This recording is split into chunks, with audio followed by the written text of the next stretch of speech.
Tonight on Brian Ross Investigates. Shame on Sackler! Shame on... The family-owned company that makes OxyContin under fire. Their strategy was simple. The more drugs they sold, the more money they made, and the more people died.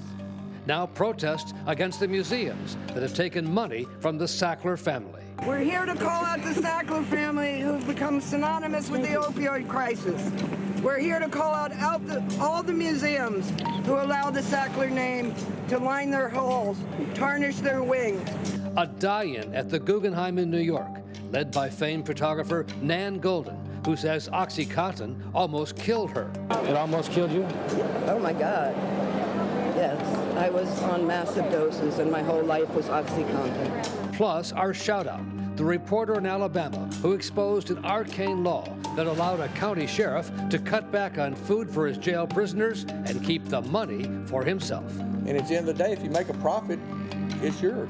He's probably the only person who watched Shawshank Redemption and was inspired by the warden. That's who he seems like. From the Law&Crime Network studios in New York City, this is Brian Ross Investigates. Good evening and welcome. Tonight, a close look at how the war on drugs is now also becoming a war on drug manufacturers, especially the company that has made billions of dollars with OxyContin, the highly addictive painkiller being blamed for tens of thousands of overdose deaths. The Attorney General of Massachusetts is now pursuing a full investigation of that company and the family which owns it, the Sacklers. Plaintiffs' lawyers are lining up to take the Sacklers and their company, Purdue Pharma, to court. And now a new front, an activist group going after the Sacklers themselves and all the money they have given to some of the world's best-known museums.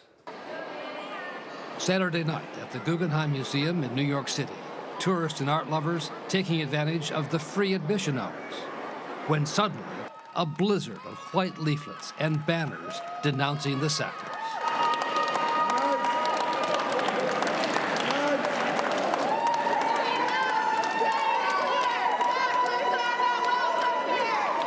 The protest all led by a group called PAIN, Prescription Addiction Intervention Now, a group founded by famed photographer Nan Goldin, who joined the so-called die-in on the floor of the Guggenheim, all part of an effort to demand this museum and others like it around the world give back the millions of dollars the Sacklers have donated to them.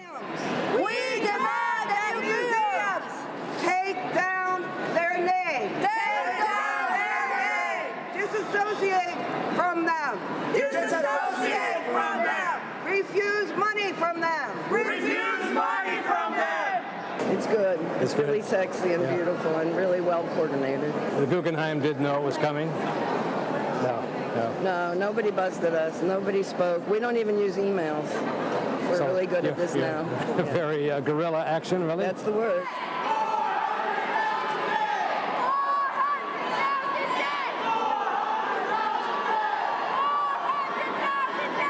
OxyContin almost killed me. Goldin told me that her efforts against the Sacklers are all very personal, that she herself was addicted to OxyContin for some 3 years.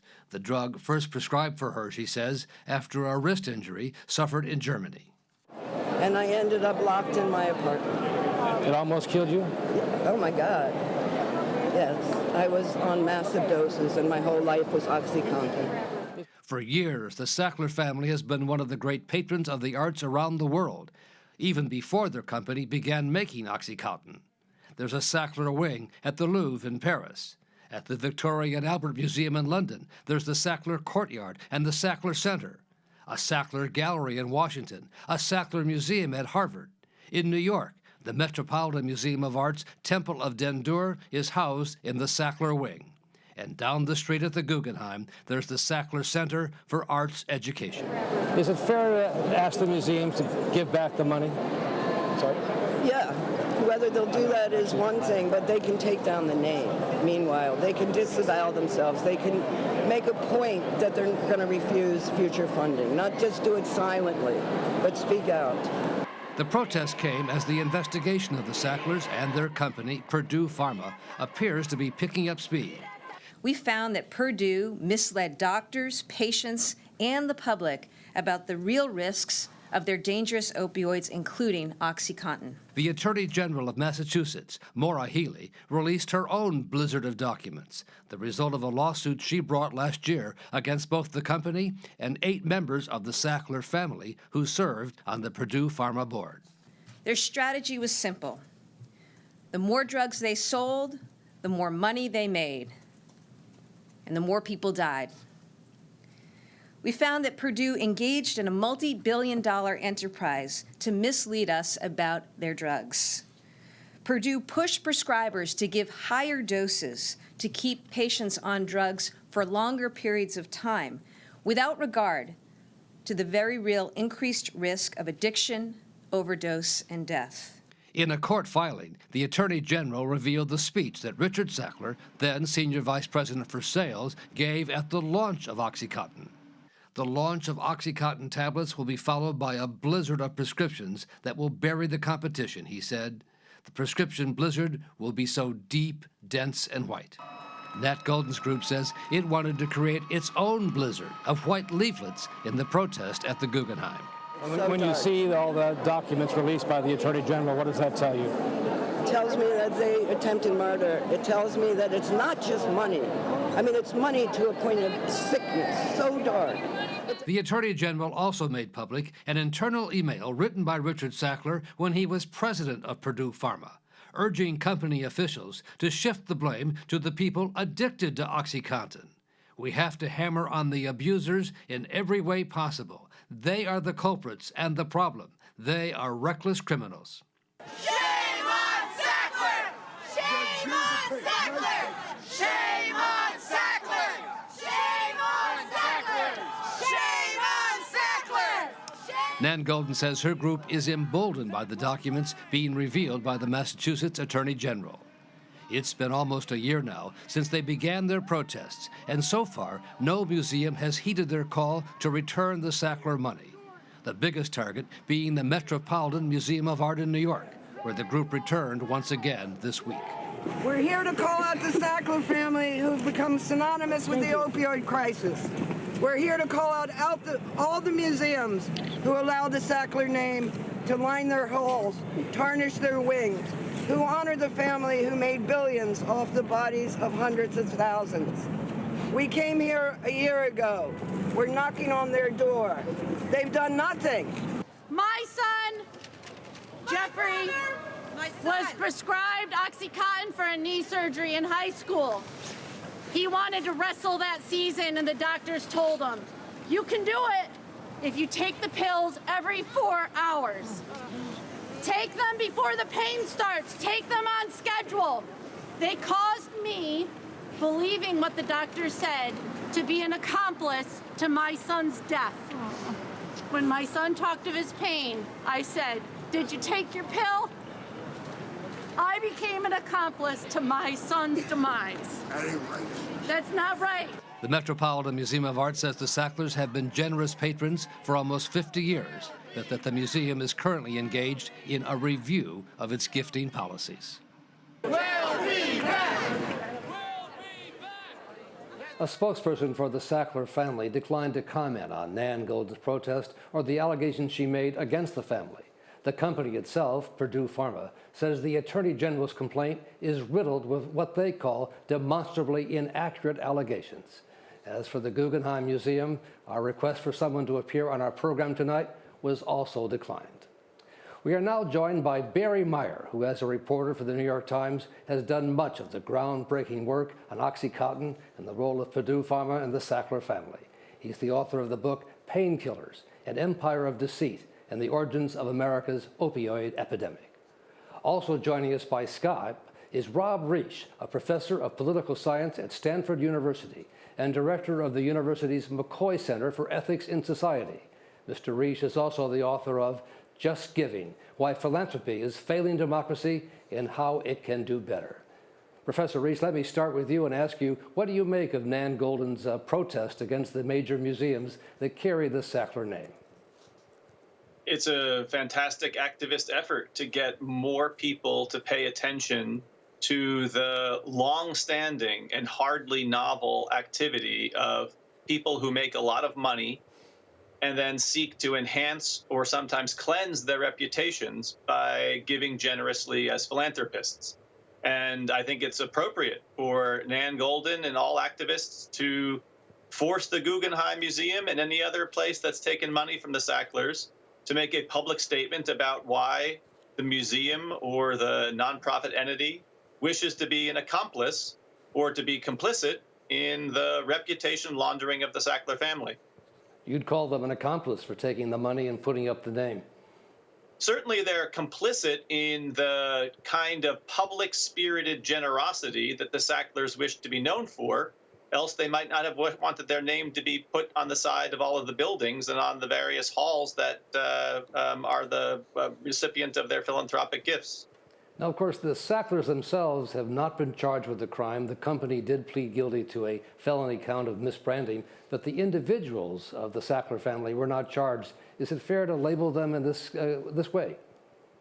No, well, I'd say it's too early to say. But if they are convicted of crimes, then I think the situation for the museums changes dramatically, because we've gone from the act of complicity in reputation cleansing or laundering to a new situation in which effectively then the money received from the Sacklers is akin, in my mind, to something like stolen goods. And I mean, here's an easy way to think about this, that if I take your watch, Brian, and I go down to the pawn shop and sell it, and then I have a bunch of money from your watch and I give it away to a super effective nonprofit organization like the Guggenheim Museum, and I tell you, look at all the good that I've done with the money that I got from your watch, your just complaint to me is, I don't care about the good that you're doing. Give me my watch back and repair the harm that you caused. And one thing that the Guggenheim Museum might consider doing if the Sacklers are convicted of actual crimes is not merely taking the Sackler's name off the building, not merely giving the money back to the Sackler family, but giving the money to the victims of the people who have died from the OxyContin scandal. Barry Meyer, let me ask you, what's the status of the investigation? Does the Attorney General up in Massachusetts have the goods? You know, it's probably a little too early to tell, Brian. These are lawsuits. We're just starting to see these documents emerge. But what's startling in this long story, I mean, a story that's been going on for almost 20 years, is we really are getting one of our first glimpses inside Purdue. Purdue for many years has kind of created the narrative that the Sackler family was sort of these beneficent owners of Purdue. They sort of were hands off. But now we're seeing that they were hands deep in the micromanagement of the company. These internal emails with Richard Sackler especially really do tell the story that you've been telling for years. It's stunning. I mean, you know, I first ran across the Sacklers 20 years ago and learned about Richard Sackler and heard about his activities. But the callousness, if that's in fact what he was expressing, or the view that only, you know, bad people would get addicted to this drug is sort of ridiculous, because sadly there are patients, people that were customers of Purdue Pharma, who became dependent and or addicted to these drugs. And with the Purdue Pharma company now saying the Attorney General's complaint is false, they're trying to vilify unfairly the company and its executives, and they point out that of all the opioids sold, only 2% are OxyContin, and that most of the deaths now come from heroin and fentanyl. Well, let me just say, as a general rule, when it comes to Purdue Pharma, they've had a history of blowing smoke. Up until the time that they were criminally convicted of lying to doctors, lying to patients, they claimed they were innocent as snow. They claimed that they were abiding by the law. So I would take anything they say with a grain of salt. And they have always, from the very beginning, tried to minimize their role in this crisis. The fact of the matter is, as Richard Sackler so amply pointed out, they wanted to take over the market for narcotic painkillers in the United States. That was their goal. That was because they wanted to profit from this market. They wanted to blow away the competition. They did it, and there was huge havoc as a result. And the death toll now, some say as many as 400,000? Well, I mean, that's the overall death toll. It's hard to know how many of those you can assign to OxyContin. And I think it goes beyond the actual death toll. I mean, we become very fixated on death and overdoses.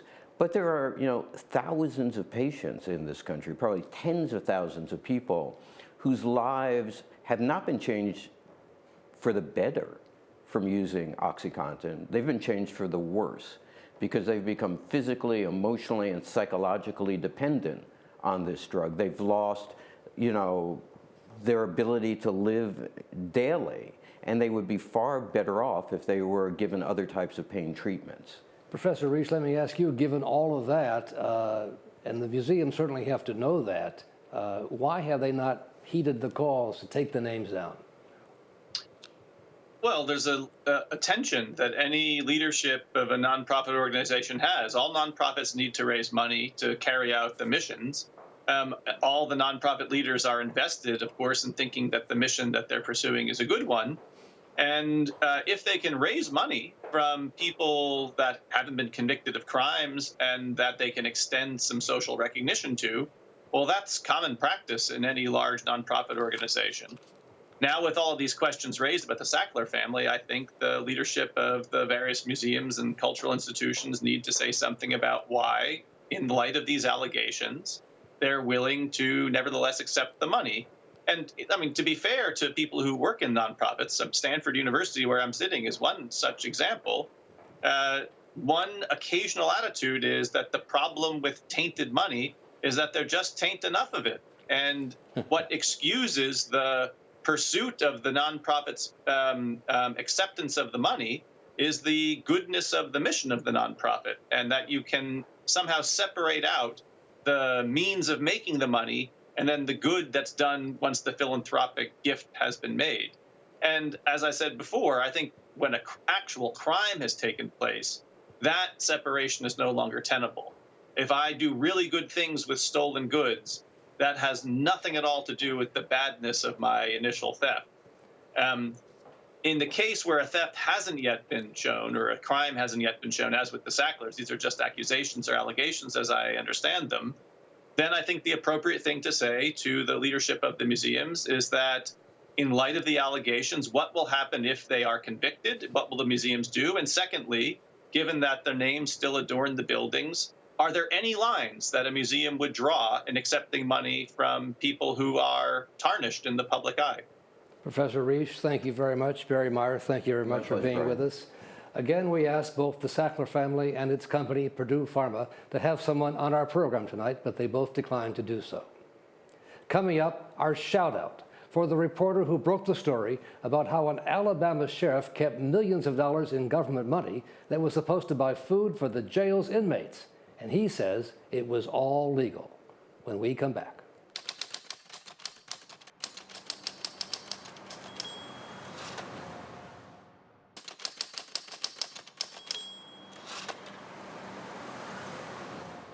Our shout out tonight to an investigative reporter in Alabama who discovered a county sheriff who was personally keeping all the government money he did not spend on food for prisoners. Apparently, well over $2 million into his pocket. And it all started with a tip from a teenager who mowed the sheriff's lawn and then some deep digging into publicly available documents. Good morning. Sheriff Todd Entrican quickly denounced the stories as fake news, a political smear. Over the past 2 weeks, me, my family, my office, the citizens of Etowah County have been targets of miscellaneous fake news stories. But reporter Connor Sheets of AL.com says he was confident he got it right, standing behind his stories and a video describing nightmare conditions at the Gadsden, Alabama jail and detailing how some of the money for food ended up in the sheriff's personal bank account. But we know that he kept over $2.5 million, but we only really have snippets based on which documents I was able to obtain. The story was picked up across the state and around the country. An Alabama sheriff was defiant today as he defended his practice of pocketing leftover money from the inmates' food budgets. He's taken in well more than $250,000 a year, the most he's required to report. Rich material for the late-night comedians. This guy's unbelievable. He's probably the only person who watched Shawshank Redemption and was inspired by the warden. That's who he seems like. Sheets says former prisoners and jail employees told him the sheriff was cutting food costs with food that was donated, rotten, or worse. A meat product that would come in, it was kind of gray and drab, and some of them called it starfish patties. They said it looked like a starfish once it was chopped up, but essentially it was wrapped in a plastic wrapping, sort of like a like a roll sausage, and then that wrapping and the box that it came in both said in red, bold letters, not fit for human consumption. The sheriff said prisoners should not expect anything more than 3 square meals a day. Now let me be clear. This is a jail. This is not a bed and breakfast. Domino's does not deliver here. We don't run to McDonald's and get these prisoners and detainees Big Macs. Wow, I don't know if this guy knows how to run a prison, but he knows his fast food restaurants. Yeah, he was describing his meal plan for himself. That's what it sounded like. We're not gonna get you the crispy baconator with the cheese, and we're not gonna get you the McFlurry with the Oreo swirl, or the Arby's Meat Mountain. Now that one's off menu, so you gotta ask for it, which we're not gonna do. But the biggest reveal came when Sheets reported it was all legal under an arcane state law that makes the sheriff personally responsible for feeding his prisoners. It's the law. I haven't done anything wrong. And at the end of the day, if you make a profit, it's yours. Sheets reporting found that may be true with state money, but not necessarily with the money the federal government pays to house immigration detainees. At the state level, the governor's already changed the policy for the state. The state legislators are looking now to push new laws, and there's been investigations launched at the federal, local, and state levels. So I think whether or not it's legal at this time is, to some degree, beside the point. I feel like that just gives public officials an incentive to do their jobs badly. Like, I don't think it would be a good idea to let firefighters keep any money they save on water, you know? For all the jokes, Connor Sheets' investigation was a serious look at an often underreported condition involving local jails. Sheets says he is far from through with his investigation, which last week was named one of the finalists for the prestigious Goldsmith Award at Harvard University. So a shout out for Connor Sheets and his bosses at Alabama Media Group and their newspapers in Birmingham, Huntsville, and Mobile. Sometimes the real scandal is not what's illegal, but what's legal. That's our program for tonight. Thanks for joining us. We'll see you back here next week.